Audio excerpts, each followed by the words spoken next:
Hello everyone and welcome to Tech Upskill channel. In today's video, I will guide you through several solutions to fix error code 0xc0000221. And now let's get started.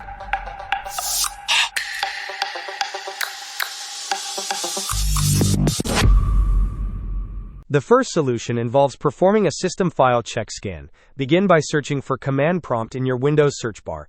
Once it appears, right-click on it and select Run as Administrator to open the elevated command prompt window. In this window, type the command sfc/scannow and then press Enter to initiate the SFC scan. Next, we will proceed with a chkdsk scan. Again, search for command prompt in the Windows search bar and right-click on it to open it as an administrator. In the elevated command prompt window, type the command chkdsk/r/f and press Enter. You will be prompted to confirm. Press Y and then press Enter again to schedule the disk check for the next restart.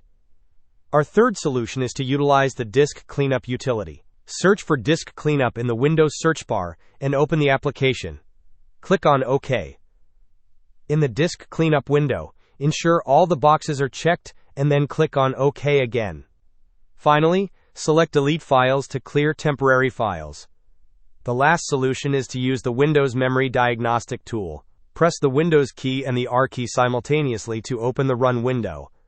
In the Run window, type MDSC and press Enter. This will open the Windows Memory Diagnostic tool. Click on Restart Now and check for problems to begin the memory diagnostic process. Hope this was helpful. Don't forget to like and subscribe if you enjoyed.